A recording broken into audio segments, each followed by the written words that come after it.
Hi hello అండి, welcome to my channel Sri life style. నేను ఈరోజు మెంతి చికెన్ గ్రేవీ చేసి చూపిస్తానండి. ఇది చాలా బాగుంటుందండి.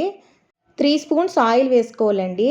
ఆయిల్ వేడైనాక 2 టమాటో, 2 ఆనియన్స్, 2 గ్రీన్ చిల్లీ తీసుకునిండానండి. అది వేగేంత వరకు బాగా వేపాలండి. మూత ఏం పెట్టుకూడదండి, దగ్గరే ఉండి సిమ్లో పెట్టుకుని బాగా వేగనివ్వాలండి. ఇక్కడ ఒక బౌల్ వరకు మెంతి కూరాకు వేస్తానండి. ఇది కూడాను వేసి బాగా వేపాలండి. కొత్తిమీర కూడాను వేసుకోవాలండి. ఈ ఐటమ్స్ అన్నీ సిమ్లోనే వేగనివ్వాలండి. వేగినాక ఒక 10-15 మినిట్స్ సైడ్లో పెట్టాలండి. ఎందుకంటే అది చల్లగైనాకనే మనం మిక్సీలో పేస్ట్ చేసుకోవాలండి. ఇక్కడ నెక్స్ట్ కుక్కర్ పెట్టేసి ఒక 2 స్పూన్స్ వరకు ఆయిల్ వేసి చికెన్ వేసినానండి. చికెను కొంచెము అట్లా వేగనివ్వాలండి. నెక్స్ట్ అల్లం వెల్లుల్లి పేస్ట్ 1 స్పూన్ తీసుకోవాలండి.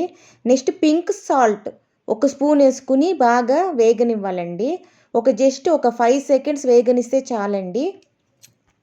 5 సెకండ్స్ అయినాక తీస్తే చికెనును నెక్స్ట్ అల్లం వెల్లుల్లి పేస్ట్ కూడాను వేగిపోయి ఉంటుందండి.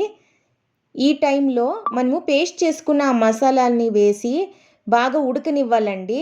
మిక్సీలో ఇంకొంచెం నీళ్ళు వేసి ఆ నీళ్ళు కూడా వేసేయాలండి. దీంట్లో 1 spoon salt, 2 spoons chicken masala వేస్తానండి.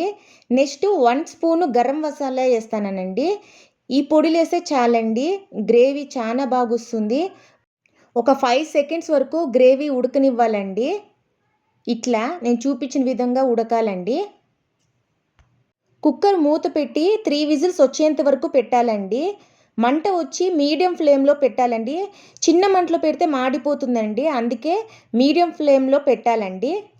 ఈ చికెన్ గ్రేవీ వచ్చి చపాతీకి, దోశకి, ఇడ్లీకి, రైస్కి చాలా బాగుంటుందండి. ఇక్కడ 3 విజిల్స్ వచ్చేసిందండి. తీసి చూస్తే ఆయిల్ అంతా పైకి వచ్చేసి ఉంటుందండి. అప్పుడు మనకి చికెన్ గ్రేవీ రెడీ అయిపోయిందని అర్థం అండి. మనము ఇట్లా చెక్ చేసుకోవాలండి, చికెన్ ముక్క ఉడికిందా లేదా అనేసి. ఉడికిపోయి ఉంటుంది, 3 విజిల్స్ పెట్టినాం కదా, అయితే కూడా ఒకసారి మనం ఇట్లా చెక్ చేసుకోవాలండి. అప్పుడు మనకి చికెన్ గ్రేవీ రెడీ అయిపోయిందండి. ఓకేనండి, మీకు ఈ వీడియో కానీ నచ్చిందంటే లైక్ చేయండి, షేర్ చేయండి, సబ్స్క్రైబ్ చేయండి. అట్లే బెల్ బటన్ ఆన్లో పెట్టుకోండి.